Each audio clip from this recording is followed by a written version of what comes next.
हम बहुत अच्छा स्कोर अपने बिहार बोर्ड के 10th के एग्जाम में ला सकते हैं। और इसको लाने के लिए हमको बस निरंतर अभ्यास की आवश्यकता है। तो आज हम लोग पढ़ेंगे त्रिकोणमिति, जो बिहार बोर्ड का एक बहुत ही इंपॉर्टेंट चैप्टर है। तो आइए शुरू करते हैं त्रिकोणमिति। पहला, त्रिभुज किसे कहते हैं? त्रिभुज यानी कि ट्रायंगल। त्रिभुज यानी कि ट्रायंगल। आप लोग बीच बीच में जो भी मैं लिखता हूं उसको नोट्स करते चलेंगे, ताकि आपका कॉन्सेप्ट और आपका जो नोट्स है वो रेडी रहे, तो बाद में चल के आप उसको रिवीजन कर सकते हैं। रिवीजन करने के दौरान आपको फायदा ये होगा कि आप जो भी चीज पढ़ेंगे वह आपको रिकैप होता चला जाएगा और आपको ज्यादा अच्छे से वो याद रहेगा।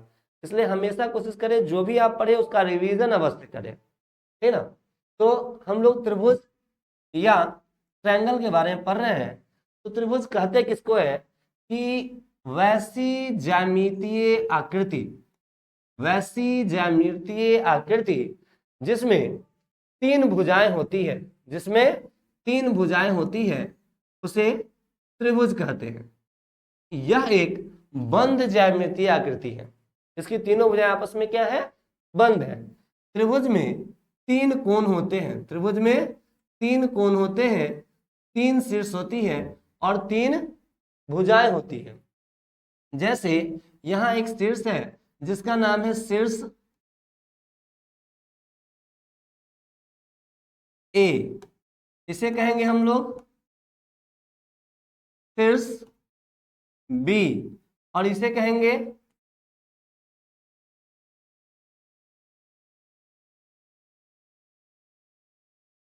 शीर्ष सी। अब इसी तरह त्रिभुज में तीन कोण होते हैं, तीन शीर्ष होते हैं, तीन कोण होते हैं।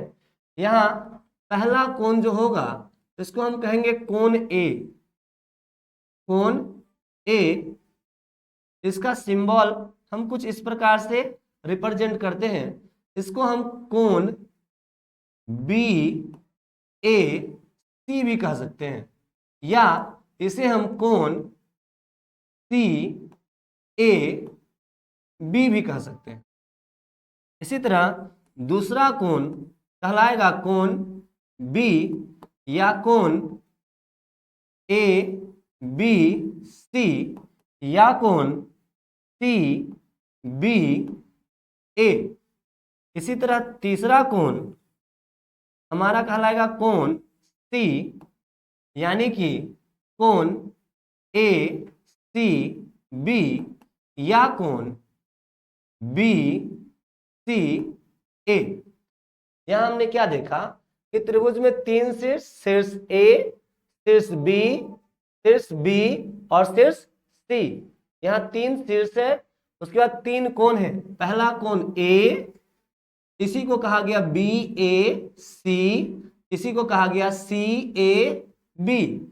यहां एक ही कोण को हम अलग अलग नामों से जानते हैं, और हमेशा यहां देखेंगे जिस कोण को रिप्रेजेंट करना है, जैसे यहां हमको कोण ए को रिप्रेजेंट करना है तो कोण ए को हम बीच में डाल रहे हैं, कोण ए को हम कहां डाल रहे हैं? बीच में डाल रहे हैं।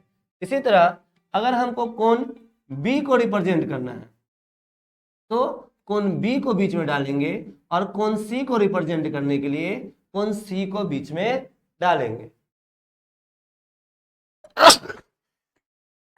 सॉरी।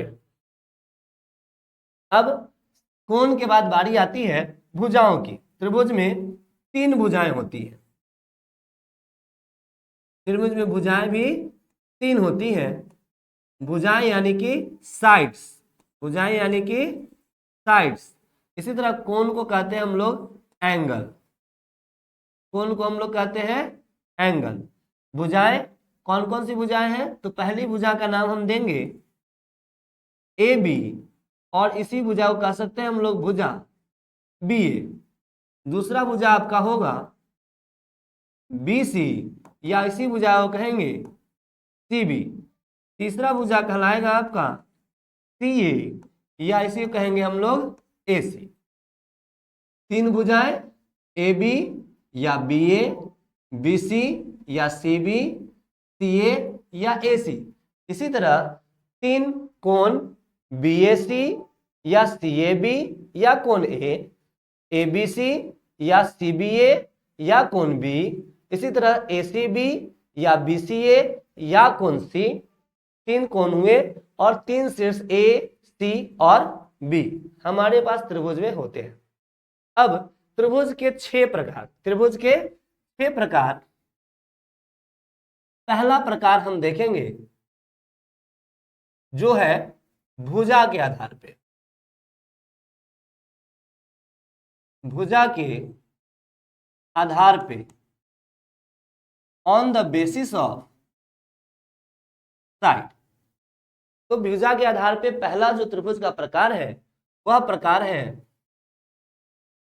समबाहु त्रिभुज। समबाहु त्रिभुज। हम लोग त्रिकोणमिति का अध्ययन पढ़ रहे हैं। त्रिकोणमिति के अध्ययन में हमको त्रिभुज का थोड़ा बहुत जानकारी होना आवश्यक है। अगर हम त्रिभुज की जानकारी रखते हैं तो त्रिकोणमिति का अध्ययन हमारे लिए बहुत ही आसान हो जाता है और हम उसको अच्छे से समझ पाते हैं। तो पहला हम लोग क्या देख रहे हैं, समबाहु त्रिभुज। समबाहु त्रिभुज में हमने क्या देखा, नाम ही है स्पष्ट, सम बाहु। सम यानी बराबर, बाहु यानी भुजा, यानी वैसा त्रिभुज, वैसा त्रिभुज, वैसा त्रिभुज जिसकी जिसकी सभी भुजाएं, सभी भुजाएं, सभी भुजाएं आपस में समान हो, आपस में समान हो, उसे समबाहु त्रिभुज कहते हैं।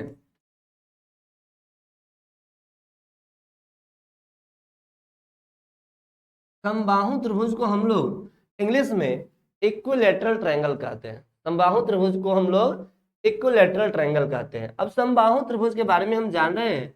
हम लोगों ने पढ़ा कि वैसा त्रिभुज जिसकी सभी भुजाएं आपस में क्या हो, तो बराबर हो। क्या हो, तो बराबर हो। वैसा त्रिभुज जिसकी सभी भुजाएं आपस में बराबर हो उसे समबाहु त्रिभुज कहते हैं। अब समबाहु त्रिभुज में हम क्या जानेंगे कि भुजाएं बराबर होंगी, यानी ए बी बराबर होगा बी सी बराबर होगा ए सी। सभी भुजाएं आपस में बराबर होंगी यानी कि समान होंगी। इसी तरह सभी वैसा त्रिभुज जो समबाहु है उसके सभी कोण भी आपस में क्या होते हैं, बराबर होते हैं, यानी कोण ए बराबर कोण बी बराबर कोण सी। सभी भुजाएं तो समान होती ही हैं, साथ साथ सभी कोण भी आपस में इसके क्या होते हैं, बराबर होते हैं। और प्रत्येक कोण का जो मान है वह हमेशा समबाहु त्रिभुज में 60 डिग्री का होता है। समबाहु त्रिभुज में आपको याद रखना है प्रत्येक कोण का मान हमेशा 60 डिग्री होता है। अब दूसरा त्रिभुज जो भुजा के आधार पे है उसे हम कहते हैं सम द्विबाहु। सम द्विबाहु त्रिभुज।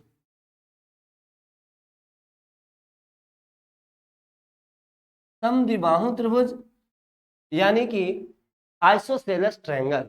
आइसोसेलेस ट्रायंगल को ही हम लोग हिंदी में समद्विबाहु त्रिभुज के नाम से जानते हैं। अब समद्विबाहु त्रिभुज किसे कहेंगे, तो नाम से ही स्पष्ट है, सम यानी बराबर, द्वि यानी दो, बाहु यानी भुजा वाला। मतलब वैसा त्रिभुज, वैसा त्रिभुज, वैसा त्रिभुज जिसकी जिसकी कोई दो भुजा आपस में, वैसा त्रिभुज जिसकी कोई दो भुजा आपस में समान हो, उसे समद्विबाहु, उसे समद्विबाहु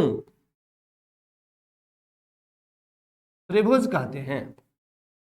हम लोगों ने क्या पढ़ा कि वैसा त्रिभुज जिसकी कोई दो भुजाएं आपस में समान हो उसे हम समद्विबाहु त्रिभुज कहते हैं, है ना। तो पहला त्रिभुज हम लोगों ने क्या पढ़ा, समबाहु जिसकी सभी भुजाएं बराबर है, समद्विबाहु जिसकी कोई दो भुजा आपस में समान है।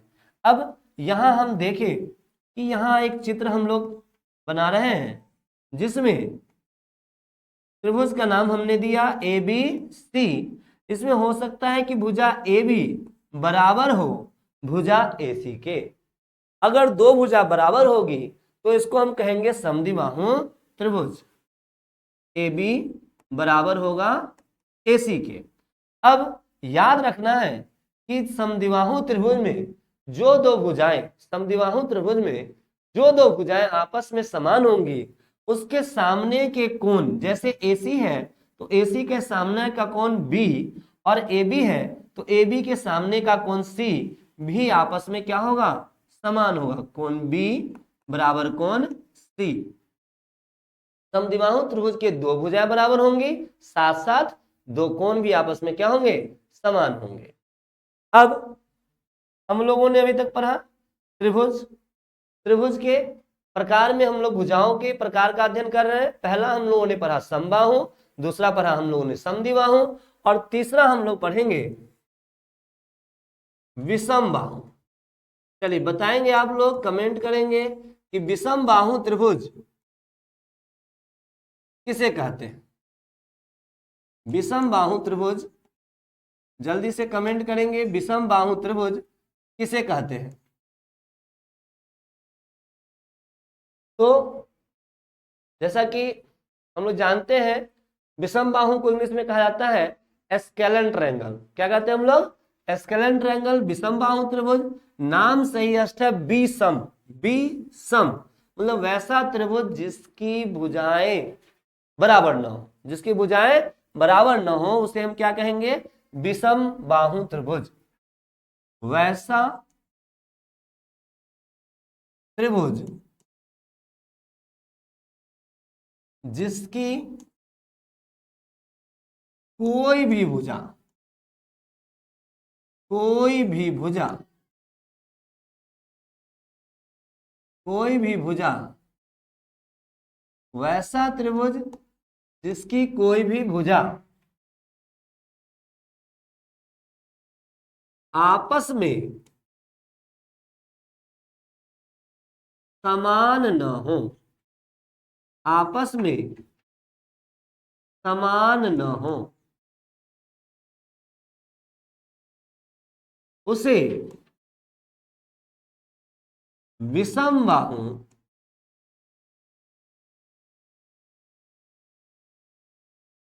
त्रिभुज कहते हैं।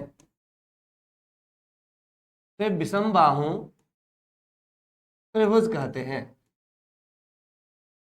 हम लोगों ने क्या पढ़ा कि वैसा त्रिभुज जिसकी कोई भी भुजा आपस में बराबर न हो उसे विषमबाहु त्रिभुज कहते हैं। अब विषमबाहु त्रिभुज, जैसे हम लोगों ने एक त्रिभुज लिया ए बी सी, इसमें ए बी बराबर नहीं होगा बी सी बराबर नहीं होगा ए सी के या सी ए के। अब चूंकि इस त्रिभुज की कोई भी भुजा आपस में बराबर नहीं है इसलिए याद रखना है कि इसके कोई भी कोण भी आपस में बराबर नहीं होंगे। ए बी बराबर नहीं है बी सी, बराबर नहीं है सी ए। इसी तरह कोण ए बराबर नहीं होगा कोण बी, बराबर नहीं होगा कोण सी। कोई भी भुजा आपस में बराबर नहीं है तो कोई भी कोण आपस में बराबर नहीं होगा। अब अगला जो प्रकार है वो हमको पढ़ना है। हम लोगों ने 3 प्रकार पढ़ा, त्रिभुज के 6 प्रकार होते हैं। 3 प्रकार हम लोगों ने पढ़ा भुजा के आधार पे। भुजा के आधार पे समबाहु, समद्विबाहु, विषमबाहु, समबाहु, समद्विबाहु, विषमबाहु, 3 प्रकार पढ़े। और 3 प्रकार हम लोग पढ़ेंगे कोण के आधार पे। 3 प्रकार हम लोग पढ़ेंगे कोण के आधार पे, कोण के आधार पर, on the basis of angle, on the basis of angle. पहला जो त्रिभुज का प्रकार है उसे हम कहते हैं न्यून कोण। न्यून कोण, न्यून कोण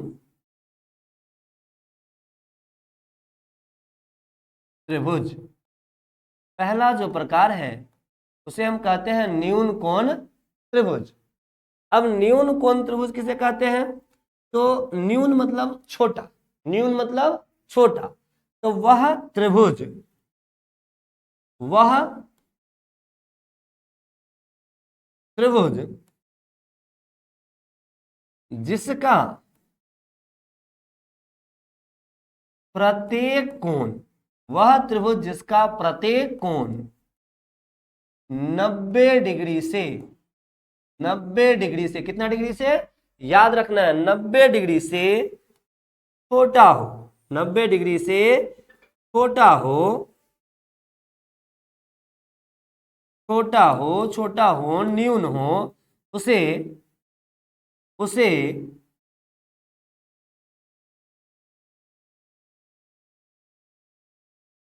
न्यून कोण त्रिभुज कहते हैं। छोटा हो उसे न्यून कोण त्रिभुज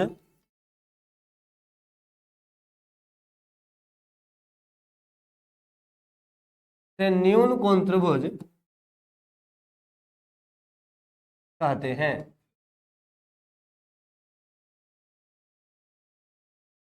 अब न्यून कोण त्रिभुज का हम लोग चित्र देखेंगे। इसमें क्या होगा, यह कोण हो सकता है, मान लेते हैं यह 70 डिग्री का हो, यह हो सकता है 60 डिग्री का हो, और यह कितना डिग्री का हो, यह 50 डिग्री का। मतलब तीनों कोणों का जो है मान वह क्या होगा, हो सकता है कि समान भी हो सकता है कि अलग अलग भी हो, लेकिन हमेशा 90 डिग्री से छोटा होगा, तो उसे हम कहेंगे न्यून कोण त्रिभुज। अब न्यून कोण त्रिभुज के बाद बारी आती है अधिक कोण त्रिभुज। वैसे तो हमको पढ़ना है न्यून कोण त्रिभुज के बाद, न्यून कोण त्रिभुज के बाद पढ़ना है समकोण त्रिभुज, लेकिन हम पहले पढ़ेंगे अधिक कोण त्रिभुज। क्योंकि त्रिकोणमिति में हमारा ज्यादा से ज्यादा त्रिकोणमिति समकोण त्रिभुज पे आधारित है, इसलिए हम लोग समकोण त्रिभुज का अध्ययन सबसे अंत में करेंगे। और अभी हम लोग पढ़ रहे हैं अधिक कोण त्रिभुज। अधिक कोण त्रिभुज किसे कहते हैं? वह त्रिभुज, वह त्रिभुज जिसका, जिसका, वह त्रिभुज जिसका कोई एक कोण, कोई एक कोण, कोई एक कोण 90 डिग्री से बड़ा हो, 90 डिग्री से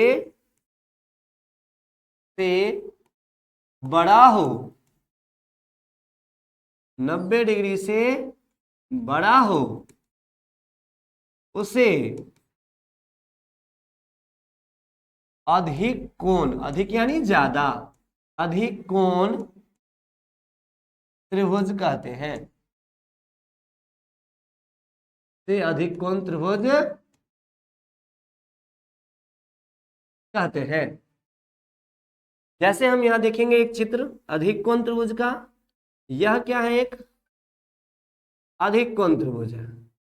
इसमें एक कोण हम लोगों ने माना कि यह 120 डिग्री का है, हो सकता है अगला कोण 30 डिग्री का हो, और फिर यह भी कितना डिग्री का हो जाएगा, 30 डिग्री का। क्योंकि हम लोग एक चीज जान रहे हैं कि त्रिभुज के, त्रिभुज के, त्रिभुज के तीनों कोणों का, तीनों कोणों का, फिर जल्दी जल्दी बताएंगे, तीनों कोणों का योग कितना डिग्री होता है? त्रिभुज के तीनों कोणों का योग कितना डिग्री होता है? 180 डिग्री होता है, तो हम लोगों ने एक अधिक कोण त्रिभुज बनाया जिसका एक कोण 120 डिग्री का है, एक कोण 30 डिग्री का है, और यह भी कोण कितना डिग्री का है, 30 डिग्री का है। अर्थात तीनों कोण मिलके यह कितना हो जाएगा, 180 डिग्री का हो जाएगा। इसका भी हम नाम रखते हैं ए बी सी। अब अंत में जो हमको पढ़ना है वह पढ़ना है हमको समकोण त्रिभुज। कौन सा त्रिभुज, समकोण त्रिभुज। यह हमारा एक इंपॉर्टेंट टॉपिक है, समकोण त्रिभुज।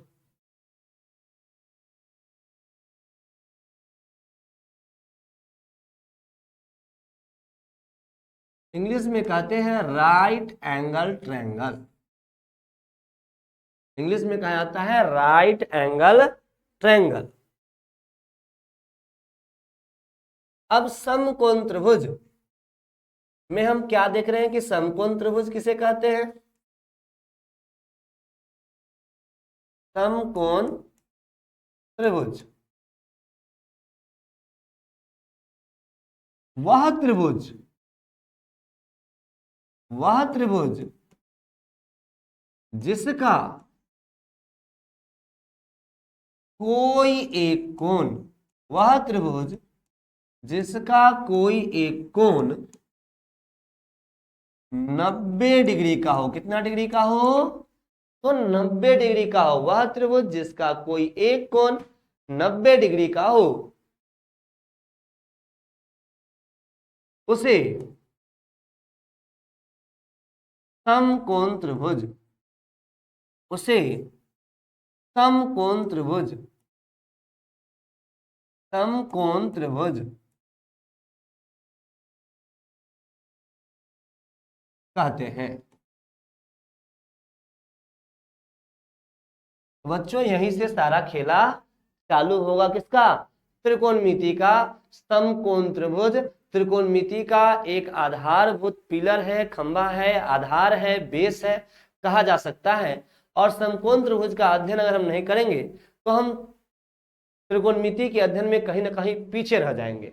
तो त्रिकोणमिति के अध्ययन में अब समकोण त्रिभुज का हमने पढ़ा क्या, कि वह त्रिभुज जिसका कोई एक कोण 90 डिग्री का हो। कितना डिग्री का हो, 90 डिग्री का हो, उसे समकोण त्रिभुज कहते हैं।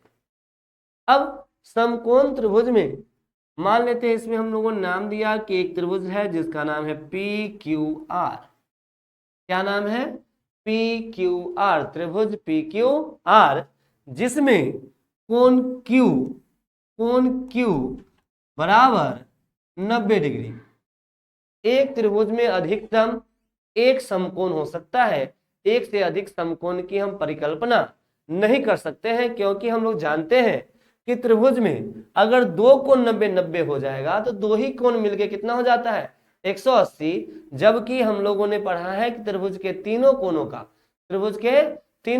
का योग कितना होता है, 180 डिग्री होता है।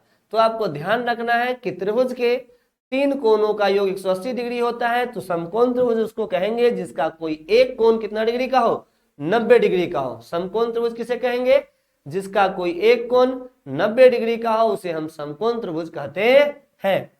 अब समकोण त्रिभुज में खास बात यह है कि इसके अभी तक हम लोगों ने जितना त्रिभुज पढ़ा उसके भुजाओं का कोई नाम नहीं था, ए बी बी सी ए सी के अलावा, लेकिन इसके भुजाओं का भी कुछ खास नामकरण किया गया।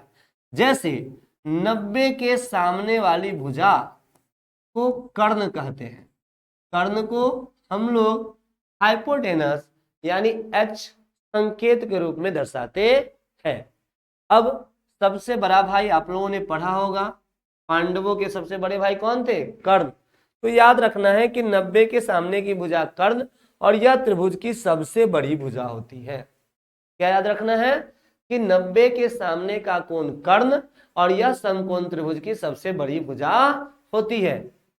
अगर हम लिखें कर्ण किसे कहेंगे, तो कर्ण होता है समकोण अर्थात 90 डिग्री के सामने की भुजा, की भुजा किसे कहेंगे? कर्ण। तो 90 डिग्री के सामने की भुजा को कर्ण कहेंगे, ये आपको याद रखना है। अब दो अन्य भुजाएं होती हैं, एक को कहा जाता है लंब यानी कि परपेंडिकुलर पी, और एक को कहा जाता है आधार। एक को कहते हैं हम लोग लंब और एक को कहते हैं आधार।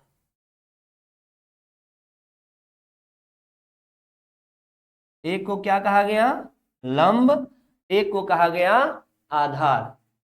अब आधार को हम लोग कहते हैं बेस, आधार को हम लोग कहते हैं बेस। तो कर्ण का संकेत हो गया H, लंब का संकेत हो गया P और आधार का संकेत हो गया B। लेकिन हमारे समकोण त्रिभुज में कर्ण भैया है सबसे बड़े, कर्ण भैया है सबसे बड़े, तो इनको हम अपने जगह से हिला डुला नहीं सकते हैं, इनका जगह जो है वह फिक्स है। लेकिन ये दोनों है छोटे छोटे भाई हैं, छोटे छोटे भाई हैं लंब और आधार। तो ये दोनों अपना जगह बदलते रहते हैं, इन दोनों में बहुत प्रेम है, कहते हैं कभी तुम मेरे घर आओ, कभी मैं तुम्हारे घर आऊं। दोनों एक दूसरे के घर आदान प्रदान अदला बदली किया करते हैं। तो कब कौन किसके घर जाएगा? तो अगर हम पूछे जैसे एंगल आर के लिए जिस कोण के लिए पूछा जाए, कभी कभी इसको हम थीटा के द्वारा भी दिखाएंगे, थीटा के द्वारा भी दिखाएंगे। तो जिस कोण के लिए पूछा जाए उसके सामने लंब और जिसपे वह कोण है वह आधार, जिसपे वह कोण है वह आधार। यानी लंब किसे कहेंगे? तो जिस कोण के लिए, जिस कोण के लिए पूछा जाए या कहा जाए उसके सामने की भुजा, उसके सामने की भुजा, सामने की भुजा। हम लोगों ने क्या पढ़ा कि समकोण में 90 के सामने की भुजा कर्ण, 90 की सामने की भुजा कर्ण। लंब जिस कोण के लिए पूछा जाए या कहा जाए उसके सामने की भुजा लंब, और आधार, आधार जो बच गया सो आधार, जो बच गया सो आधार। तो आधार को कहेंगे जिस भुजा पर, जिस भुजा पर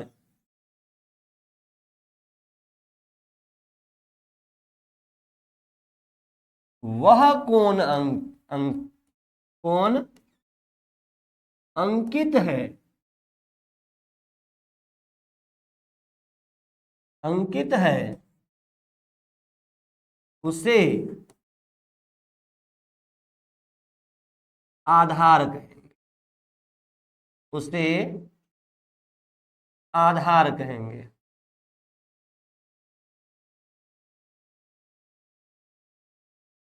नहीं तो मुझे लगता है कि आपको समझ में आया होगा लंब, आधार और कर्ण।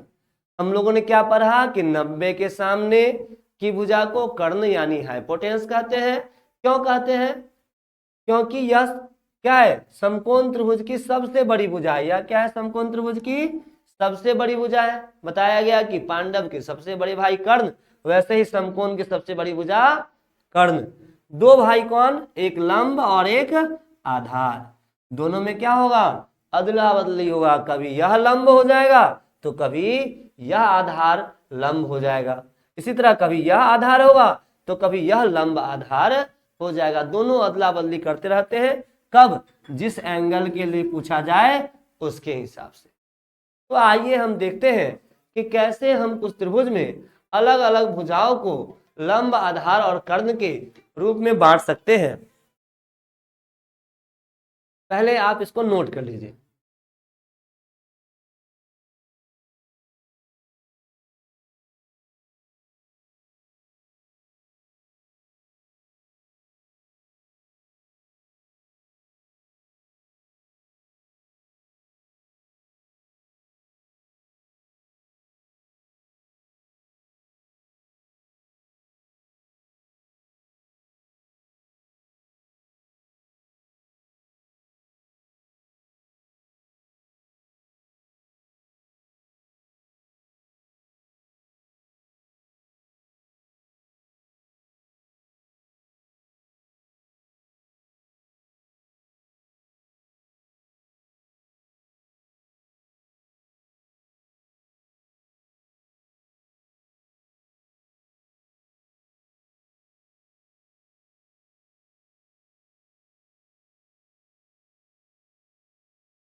चलिए, तो आप लोगों ने इसे लिख लिया होगा, नोट कर लिया होगा।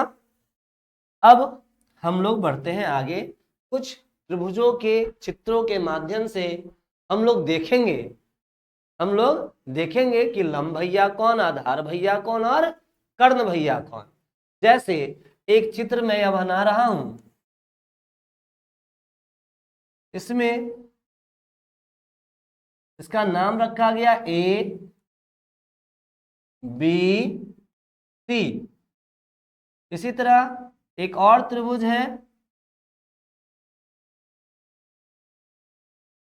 इसका नाम हमने रखा पी क्यू आर। देखते जाना क्या क्या नाम रखा जा रहा है। एक और त्रिभुज है,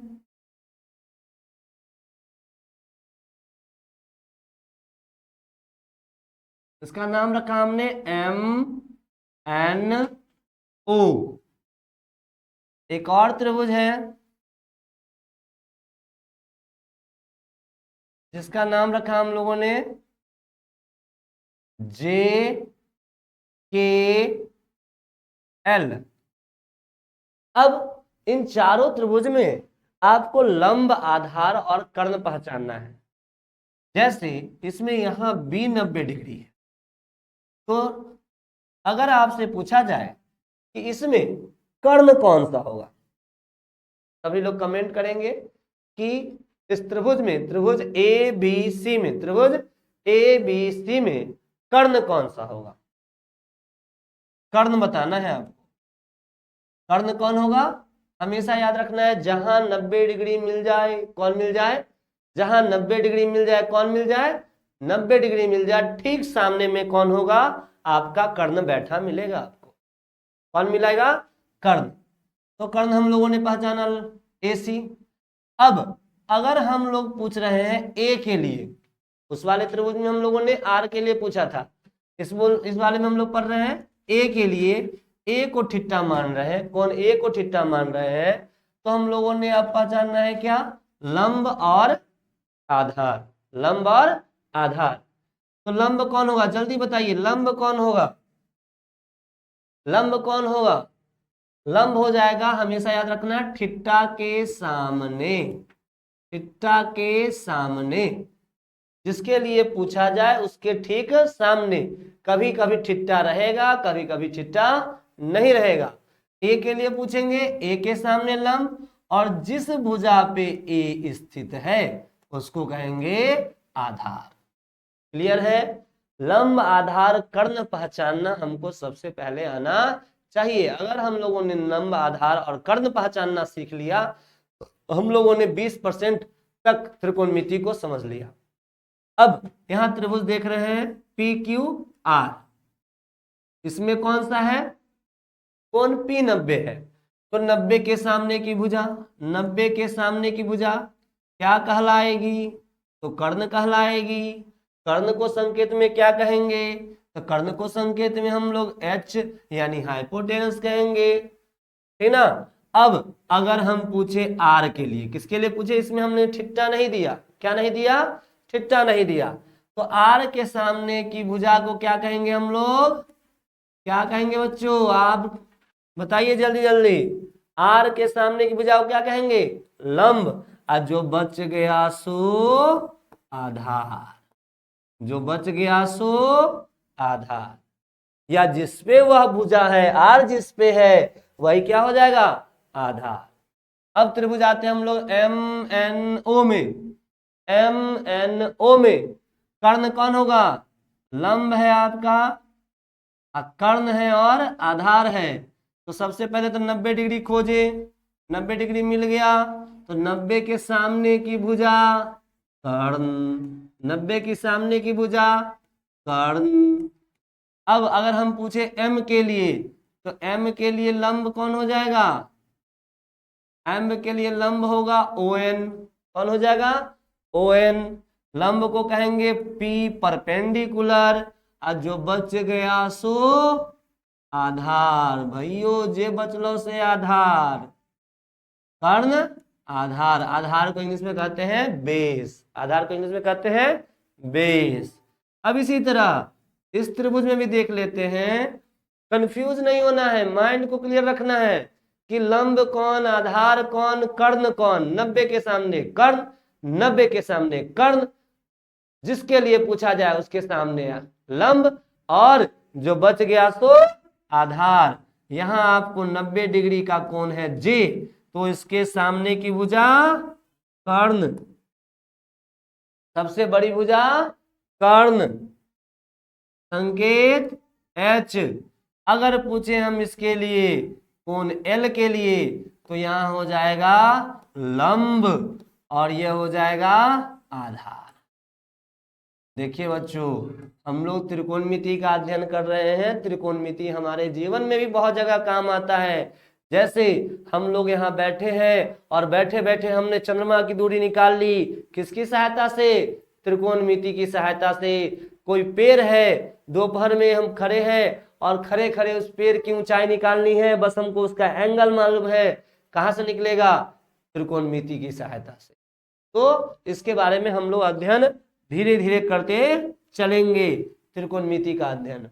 अब त्रिकोणमिति में हम लोगों ने पढ़ा कि त्रिकोणमिति में 3 कोण, 3 भुजाएं और 3 शीर्ष होए त्रिभुज में। 3 शीर्ष है त्रिभुज में। पहला, यहाँ कोण बी को 90 डिग्री मानते हैं, तो 90 के सामने की भुजा को कहें कर्ण। एक हो गया आधार और एक हो गया लंब। अब इसको याद रखने का एक जो ट्रिक है उसको याद रखेंगे। हम लोग पढ़ते हैं लंब, एल से लंब, ए से आधार, के से कर्ण। ऐसा हम लोग अगर शॉर्ट फॉर्म ले ले तो इसका एक ट्रिक बनता है लाल बटे कक्का। लाल बटे कक्का। लाल माने बेटा और कक्का माने चचा। लाल माने बेटा, कक्का माने चचा। तो फॉर्मूला बना लाल बटे कक्का। अब यह फॉर्मूला किसके लिए बना? तो त्रिकोणमिति में जितनी भुजाएं हैं उन सभी को अलग अलग अनुपातों में लिखा गया, जिसको हम कहते हैं त्रिकोणमितीय अनुपात या निष्पत्तियां। त्रिकोणमितीय अनुपात,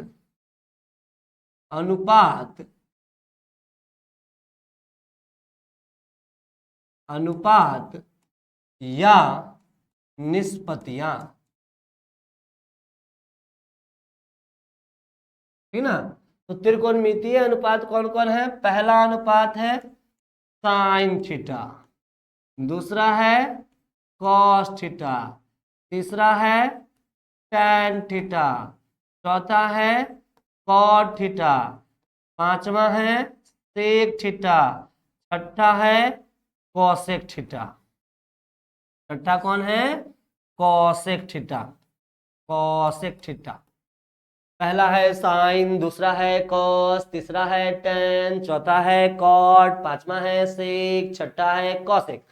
sign cos tan, sine cos tan, cot sec cosec, cot sec cosec. याद रखना है आपको, sine cos tan, sine cos tan, cot sec cosec, cot sec cosec. इस तरीके से आप इसको याद रखेंगे। अब इसमें अनुपातों को कैसे बैठाएंगे? तो पहला होता है, हम देखेंगे, पहला हम लोगों ने एक फॉर्मूला लिया, शॉर्ट फॉर्मूला। इसका एक और फॉर्मूला होता है जो मैं बताऊंगा। पहले ये ट्रिक देख लेंगे। पहला है लंब, एल फॉर लंब, के फॉर कर्ण। तो लंब बटे कर्ण। लंब बटे कर्ण किसका होता है? साइन का। किसका होता है? साइन का। लंब बटे कर्ण। दूसरा है, देखेंगे, ए से आधार, के से कर्ण। आधार बटे कर्ण। आधार बटे कर्ण कौन हो जाएगा? कॉस। आधार बटे कर्ण कौन हो जाएगा? कॉस। तीसरा है लंब बटे आधार, टैन। तीसरा देखिए, एल बटे ए, लंब बटे आधार, लंब बटे आधार।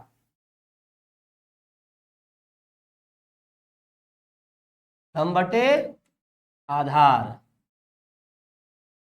टैन का फॉर्मूला है। किसका फॉर्मूला है बच्चों? टैन का फॉर्मूला है लंब बटे आधार।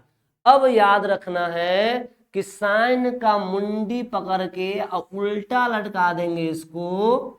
मुंडी नहीं, पैर पकड़ के उल्टा लटका देंगे तो बनेगा हमको कौशिक। उल्टा लटकाइए, उल्टा लटकाएंगे तो कर्ण चल जाएगा ऊपर, कर्ण चल जाएगा ऊपर और लंब आ जाएगा नीचे।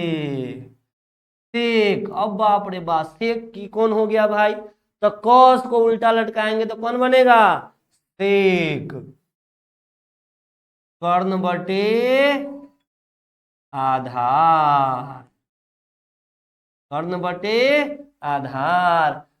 ई महाराज बच गए कॉट, तो टैन को उल्टा लटकाएंगे, टैन को उल्टा लटकाएंगे तब मिलेंगे हमको कॉट।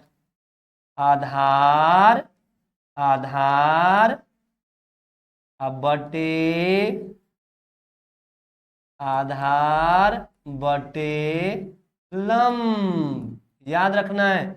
साइन लंब बटे कर्ण, साइन लंब बटे कर्ण, कॉस आधार बटे कर्ण, टैन लंब बटे आधार।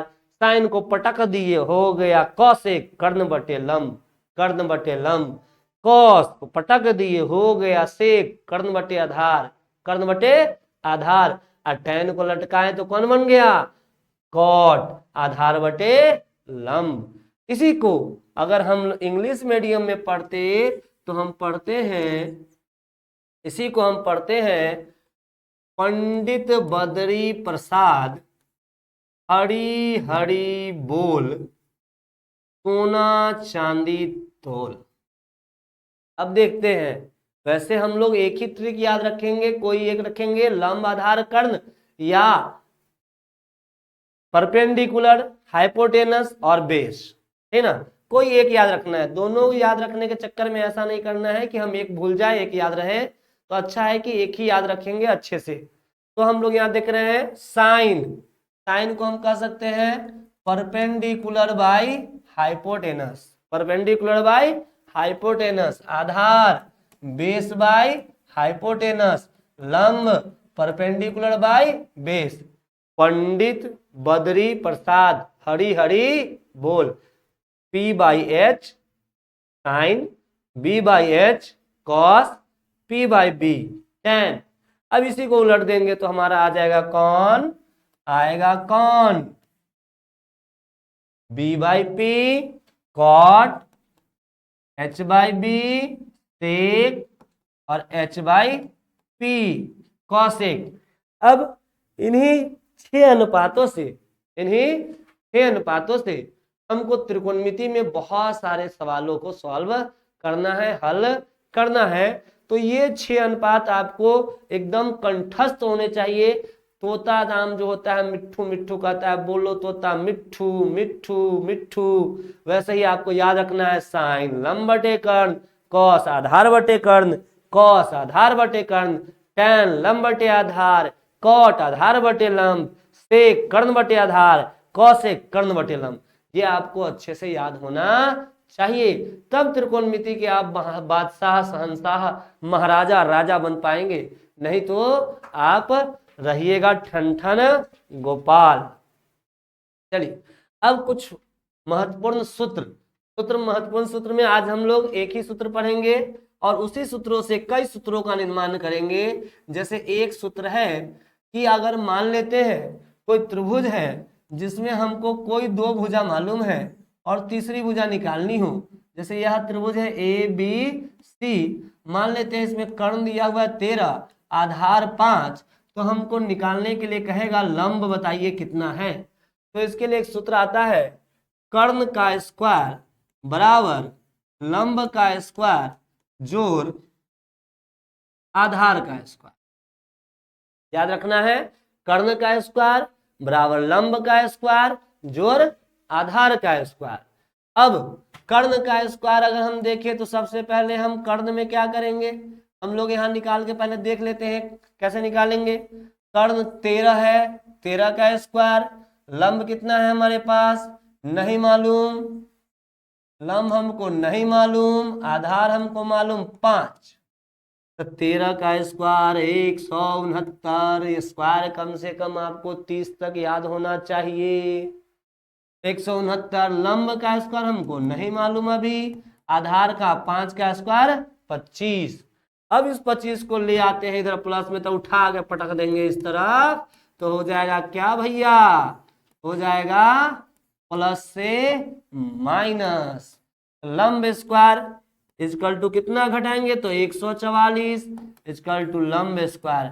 अब थोड़ा अच्छे से इसको सजा के लिख लेते हैं, लंब को इधर लिख लेते हैं, स्क्वायर जब इधर आएगा तो हो जाएगा रूट, यानी कि 144 रूट में चला गया, तो लंब को हम देखेंगे 144 किसका होता है, 12 को 12 से गुना करेंगे तो 144 आएगा, यानी 12 का स्क्वायर, स्क्वायर से रूट कैंसिल होके लंब का वैल्यू आ जाएगा 12, लंब का वैल्यू आ जाएगा 12। इस प्रकार किसी भी अज्ञात भुजा को हम क्या कर सकते हैं, पेपर में बिना एडवर्टीजमेंट दिए ही ज्ञात कर सकते हैं। अब कर्ण से एक फॉर्मूला हमको मालूम क्या चला कि कर्ण का स्क्वायर बराबर लंब का स्क्वायर जोड़ आधार का स्क्वायर। इसी से दूसरा फॉर्मूला बनाएंगे, कर्ण बराबर अंडर रूट, जब स्क्वायर उस तरफ जाता है तो क्या हो जाता है, रूट, तो यहाँ क्या हो जाएगा, लंब का स्क्वायर जोड़ आधार का स्क्वायर।